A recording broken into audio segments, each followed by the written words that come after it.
सूर्यकुंड प्रांगण में आपका स्वागत करती हूँ। आप सब उपस्थित लोगों को मैं सूर्यकुंड की महिमा सुनाती हूँ और यहाँ हुई घटनाओं से परिचित कराती हूँ। भारत की मिट्टी अनेकों दिव्य आत्माओं की जन्मस्थली है, पर आज मैं आपको कथा सुनाऊंगी विष्णु के उस अवतार की, जिनके अवतरण मात्र से मैं पावन हो गई सदा सदा के लिए। कौशल्य माँ की गोद में जन्म लिया मर्यादा पुरुषोत्तम श्री राम ने, अधर्म के नाश के लिए, धर्म के सही मार्ग के लिए। मेरे दुख का ठिकाना नहीं था जब उन्हें अयोध्या त्याग वनवास पर जाना पड़ा, पर अंततः वो घड़ी आई जब सीता माता के साथ उनका पुनः आगमन हुआ मेरी धरा पर। हर्ष था चहुओर और उल्लास था हर दिशा में। वो घड़ी बस अब आने को थी जिसकी प्रतीक्षा में मैं यानी अयोध्या जाने कब से आंखें बिछाए बैठी थी। श्री राम का राज्याभिषेक बस होने को था। हर कहीं उत्सव था, पर इस उल्लास पर दुविधा की कालिमा छा रही थी। श्री राम प्रसन्न नहीं थे। राज्याभिषेक का कोई उत्साह उनके चेहरे पर नहीं था।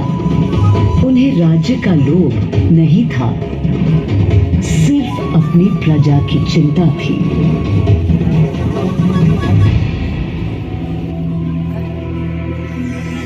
सबके मन में एक ही प्रश्न था, कौन हल कर सकेगा श्री राम की इस दुविधा को, मिटा सकेगा इस अंधकार को, किसके तेज से छट जाएगी ये क्रांति।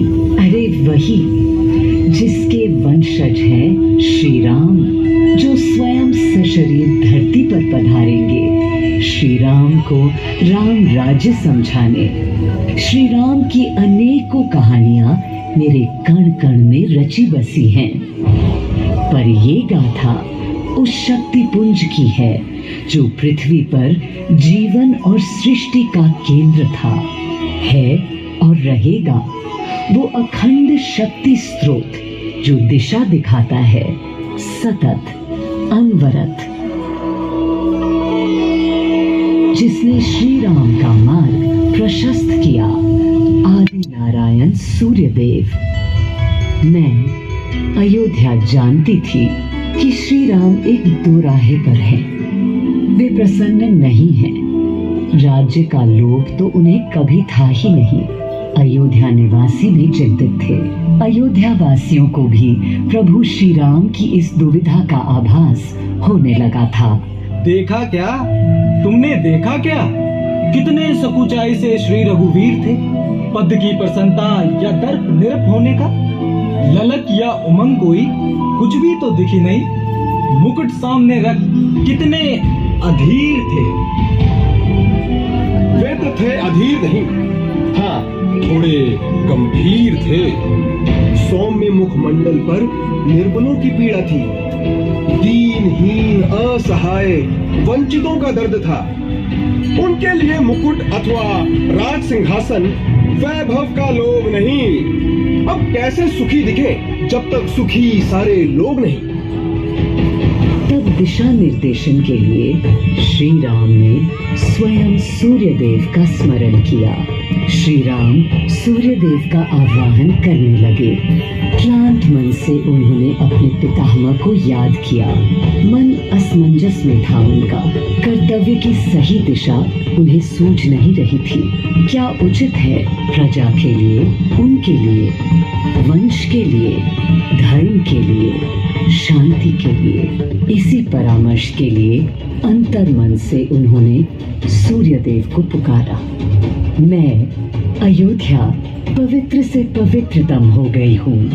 आज स्वयं श्री राम ध्यानरत हैं, मर्यादा पुरुषोत्तम आवाहन कर रहे हैं, उन सकारात्मक शक्तियों का संचार कर रहे हैं जो उन्हें मुझे और मेरे यानी अयोध्या के हर निवासी को अनंत काल तक सही दिशा दिखाएंगी। संभव है स्वयं सूर्यदेव सशरीर पधारे अयोध्या की धरा पर।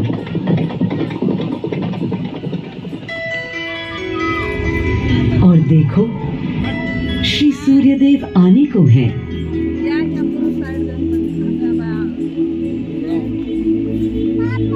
उनकी पहली किरण के स्पर्श से कलियां एक एक कर खिलने लगी।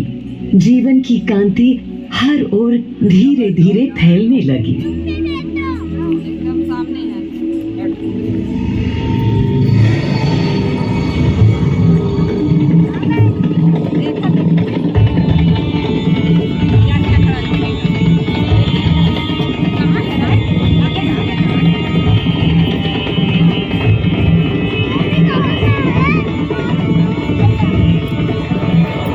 अनोखा दिन है।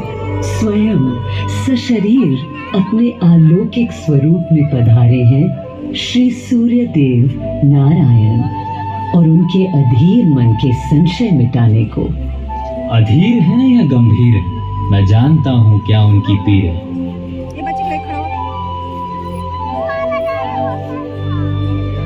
माँ कौशल्या को प्रणाम। कहाँ है राम? अरे भूलूं ये बात कि कौन बड़ा है। आज्ञा हो तो आपके चरण छू लूं। अरे नहीं नहीं, ये क्या करते हैं आदि पुरुष? ऐसा अनुग्रह सर्वथा अनुचित है। राम वंशज हैं आपके, क्यों पाप का भागीदारी बनाते हैं पितामह? पितामह होंगे हम ब्रह्मलोक में, अब धरती पर जनलोक में आ गए हैं। आइए चलिए। सूर्यदेव के आगमन पर माँ कौशल्या उन्हें मिली और विनती की कि हे देव, मेरे पुत्र की उलझन दूर करें, उसे राह दिखाएं कि अयोध्या का, पूरे भारत का भविष्य निर्धारित हो सके। आपकी जब पहली किरणें आती हैं तब गोचारण होता है, चिड़ियां गाती हैं, लेकिन इन दिनों कितनी उदास है। कारण है उनके राम की एकाग्र साधना और सुदीर्घ उपवास। सिंहासन की ओर चरण धरना नहीं चाहते, धारण नहीं करना चाहते हैं मुकुट। कोई बात, राज्य अभिषेक के बाद राज्य जो भी चलाए, राम राज उसका ही तो कहलाएगा। मैं आ चुका हूं तपस्वी राम। मनस्वी राम, अपने नेत्र खोलो।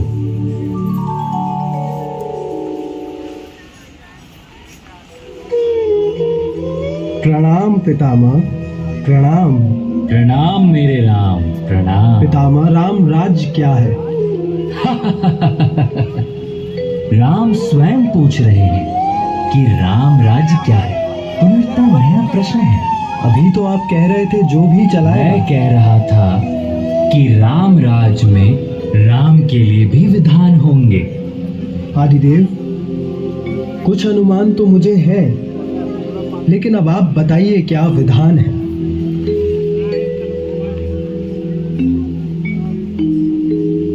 राम राज आशय कल्याण है, निर्बलतम मानव का त्राण। भय हो ना भीति हो, मुख्य राम राजनीति जन जन की प्रीति हो। लोक संरक्षण हो, सत का आभास हो, परमानंद प्राप्ति हेतु मंगल उद्भास हो। प्रेम परम तत्व हो, सब में समत्व हो। दैहिक दैविक या भौतिक संतापों की औषधि अचूक राम बाण है। राम राज्य आशय कल्याण है, निर्बलतम मानव का त्राण है। प्रमोदित अपंतव हो, आस्था का घनत्व हो, वैभव विशाल हो, मेघ करे वर्षा और सदा ही सुकाल।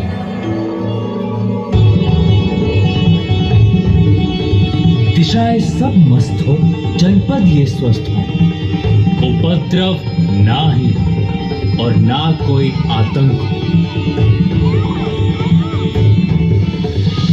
कोई नहीं रंग हो, सुख ही सुख निशंक हो। प्रेम योग धर्म मूल्य प्राण है। राम राज आशय कल्याण है। मां कौशल्या, अभी ये मुकुट मात्र सोने का है। मैं इस मुकुट को राम के साथ सदा उपस्थित होने का बना देता हूं।